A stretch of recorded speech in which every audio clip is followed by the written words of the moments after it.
어린 시절 동네 친구로 만나 부부의 인연을 맺은 두 사람이 있습니다.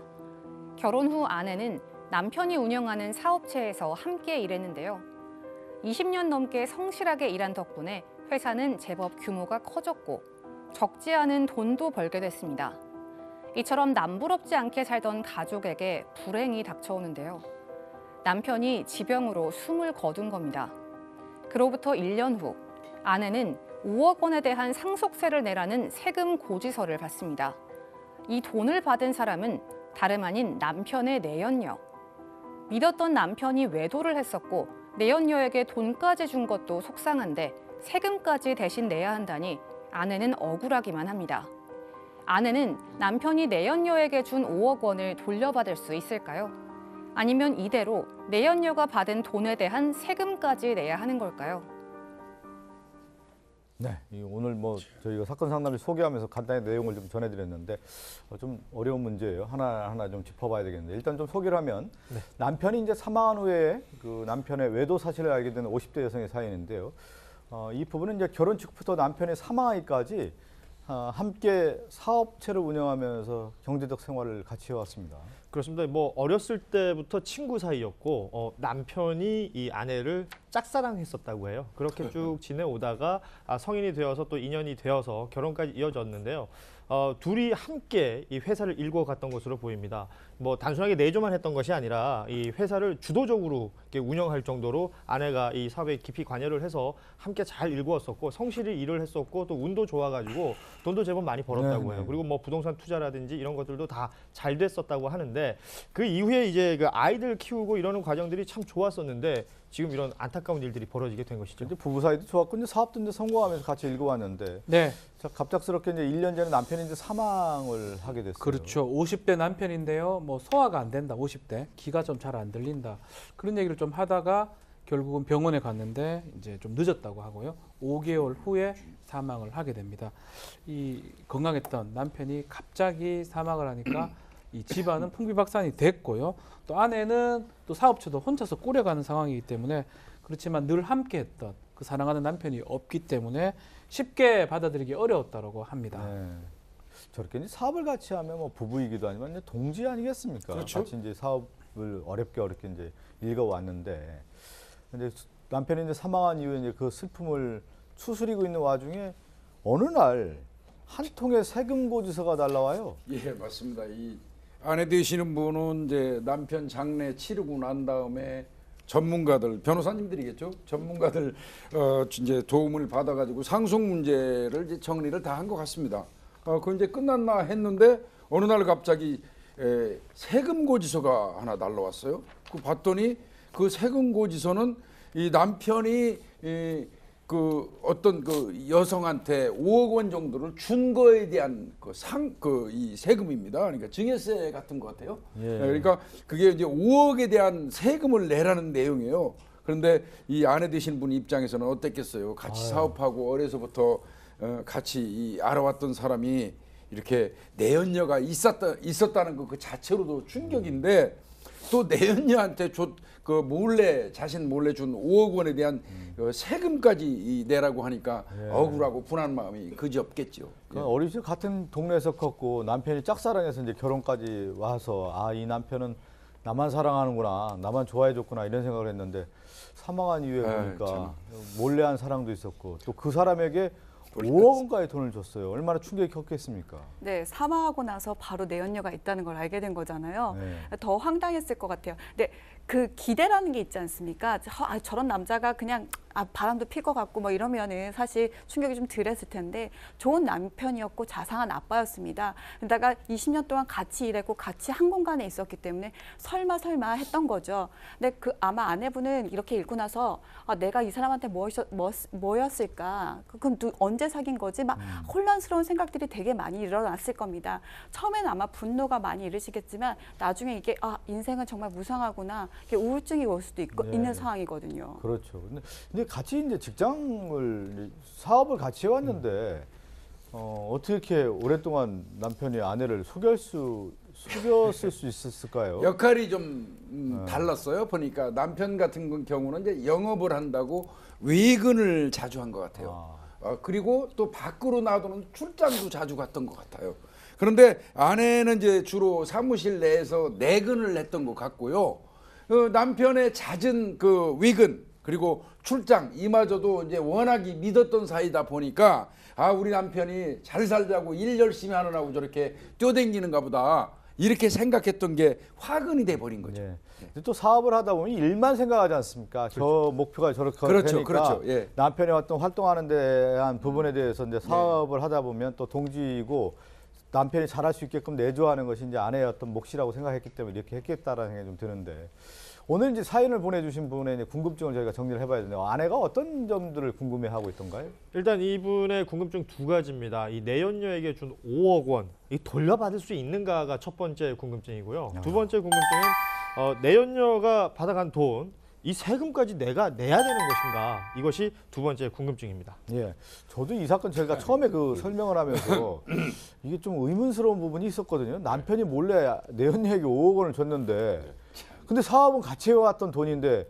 되돌려 받을 수 있을까? 남편이 이미 사망한 가운데 되돌려 받을 수 있을까요? 일단 아내는 이거 남편만의 돈도 아니고 네. 이건 부부 공동재산이니까 이거는 잘못된 것이다. 증여가 잘못된 것이다라고 하는데 결론 증여인 경우 못 돌려받습니다. 그러니까 남편이 그냥 정말 이 내연녀를 사랑해서 5억을 쓱 준 거면 그거는 돌려받을 방법이 없는 거고 근데 이제 이런 경우가 있을 수 있잖아요.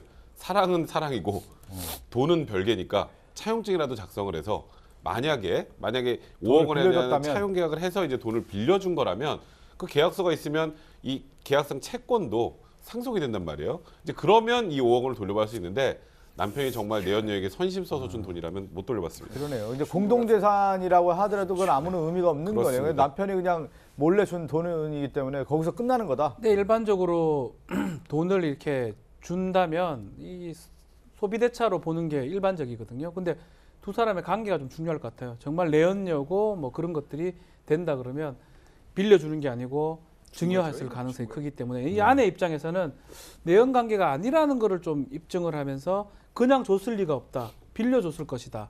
계속 그런 주장을 해야 될 것 같긴 한데요.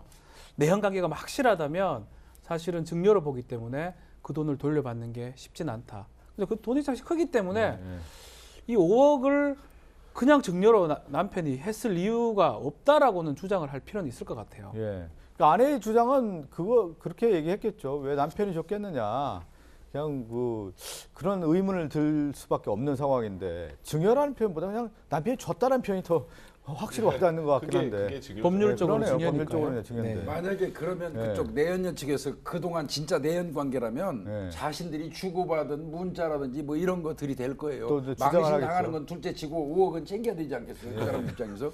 그런데 이제 그 세금고지서가 왔단 말이에요. 저는 또 여기서 또 이해가 안 가더라고요. 아니 내연녀에게 5억 원이 갔는데 왜 아내에게 세금고지서 5억 원에 대한 것이 나올까? 그건 왜 오는 겁니까? 네, 우리 지금 상속 및 증여세법에 이렇게 규정이 되어 있습니다. 그러니까 상속인이 아닌 사람, 이 내연녀는 상속인이 아니잖아요. 아니죠. 상속인이 아닌 사람에게 증여한 건 사망 전 5년 안에 이제 증여한 거, 그리고 상속인 중에 한 명에게 증여한 것은 10년 안에 증여한 거, 이게 모두 이제 상속 대상이 되고요. 그럼 상속의 대상이 되면 뭘 내야 되죠?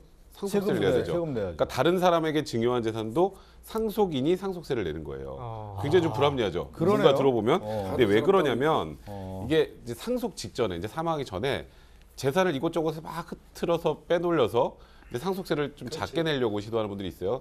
쪼개서 나눠주고 그럼 거기서 소액의 증여세만 낸 다음에 그럼 예를 들어서 상속세가 크면 클수록 상속세가 굉장히 세죠. 높아지잖아요. 예. 그거를 쪼개서 다 이곳저곳 나눠놨다 합치면 그런 방식으로 이제 상속세를 회피하는 수를 막기 위해서 지금 우리나라 상속증여세법에서는 이건 좀 황당하시겠지만 이 아내가 이 내연녀에게 준 이 5억 원도 상속재산에 포함해서 상속세를 내야 되는 상황이 네. 됩니다. 이런 거네요. 그러니까 남편이 갖고 있는 재산에 대한 모든 것을 상속을 아내가 갖고 있는 건데 남편이 실질적으로 내연녀에게 5억 원을 줬다라는 부분에 대해서도 상속을 받는 거라고 그렇죠. 생각을 해야 된다라는 것이 이번에 이제 법률 예. 조항이 있다라는 거 아닙니까? 세율 자체가 상속세랑 증여세랑 같습니다. 상당히 높고요.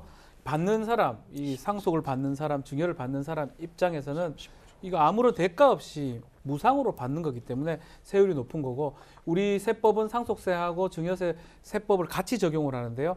증여를 이렇게 몰래 하는 거죠. 미리 상속세를 덜 내기 위해서 미리 증여한 것들을 이걸 막기 위해서 5년 동안 사망하기 5년 전까지 다 증여 있는 거는 증여, 상속 다 합쳐서 세금을 부과한다는 게 원칙이거든요. 이게 참 문제예요.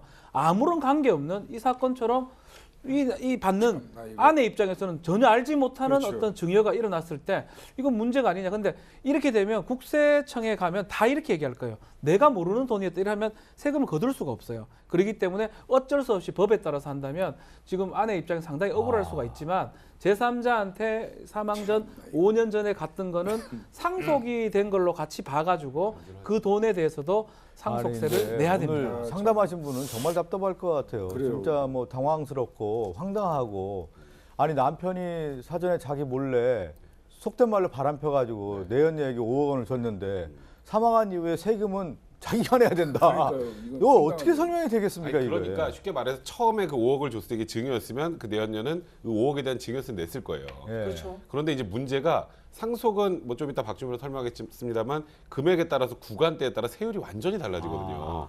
그러니까 이 5억 원도 상속을 받은 걸로 의제를 하고 그 다음에 세금 세율을 따져버리니까 이제 굉장히 이에 대해서 문제 제기를 그동안에 많은 분들이 해왔습니다.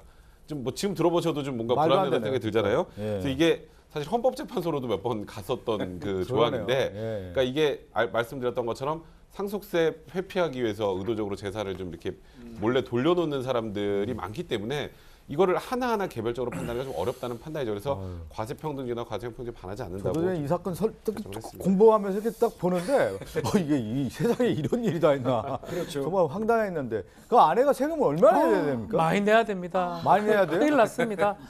상속을 많이 받으면 많이 받을수록 세율이 높아집니다. 원래 시작은 한 10%인데 만약에 30억 이상의 상속 재산을 받았다면 50%의 세금을 내야 됩니다. 이 5억 더해가지고 뭐 중간에 뭐 30억이 되면? 누진 공제도 되고 10억 공제도 되지만 대략적으로 절반 뚝 떼서 상속세로 내야 되고요. 이 5억도 대략적으로 2억 5천은 상속세를 내야 되는 그런 최악의 상황입니다. 경우 이 5억 때문에 30억이 넘어버리면 넘어가면요. 그 전의 그러네요. 재산에 대한 상속세까지 더 추가가 되는 거예요. 누진이 되기 때문에요. 네. 그 밑에는 이제 30억까지는 10억에서 30억까지는 40%인데요. 이것 때문에 만약에 30억이 넘어간다 그러면 갑자기 10%가 증가해 버리기 때문에 저 5억에 상속세 대해서는- 너무 많습니다. 5억에 대해서는 포기할 수가 없는 건가요? 이거 뭐 벌 받아간 거기 때문에 네. 근데 이것도 다시 한번 이미 이제 상속이 승계된 상황이라고 본 거죠. 이 아내분 너무 억울하면 다시 또 헌법재판소에 한번 가보면 또 어떨까 이 생각도 그게 들긴 뭐 합니다. 현실적으로 힘들 것 네. 같고요. 근데 아까 그 얘기하셨잖아요. 5억만 포기하면 안 되느냐. 예. 상속은 부분 포기가 없습니다. 그러네요. 포기는 전부 하든지 되겠지. 아니면 전부 다 받아들여야 되기 때문에 현실적으로 그것도 불가능해요. 진짜 남편과 이제 사업을 했기 때문에 뭐 재산은 어느 정도 있을 거고 그 재산에 대한 어떤 상속세는 이미 이제 냈을 거라고 좀 생각이 드는데 추후에 5억 원에 대한 부분이 나왔는데 지금 박지훈 변호사 얘기한 것처럼 30억 원이 만약에 넘는다고 하면 그 세금이 더욱더 이제 가중되기 때문에 오히려 배보다 배꼽이 더 클 것 같고 또 하나는 뭐냐면 아내는 사망한 남편이 야속할 것 같아요. 그러니까 괘씸한 데다가 네. 25억 정도 가지고 있는데 5억이 갑자기 보태져 갖고 30억이 되면 반을 내야 된다는 거 아니에요? 나는 5억은 못 받고 그 전에 40%였던 세율이 또 10% 늘으니까 기존의 걸 더 그러니까요. 토해야 되고 네. 이 5억 참. 내 주머니 손에 못 쥔 5억에서 또 절반 이상을 또 세금을 내야 아니 되고 바람을 피고 뭐 내연 관계를 하더라도 줄 것 같으면 주고 증여세 내놓고 죽든지 해야지 증여세를 안 내고 이렇게 일이 생기니까 결국은 남은 가족들이 모든 이 덤탱이를 아니, 박 쓰게 되는 변호사님, 거거든요. 생각해 보세요. 네. 모르게 저기 사람 만나는데 증여세까지 내면서 이렇게 돈 줬겠습니까? 법적으로 그러니까 해야죠. 이제 이 문제가 생겼는데 오늘 상담하신 분 아, 내용을 보면 저도 답답하네. 처음에 이거 제가 얘기한 것처럼 너무나 이상했는데 어쨌든 피할 방법이 없다라는 것이 답답한 상황이었습니다.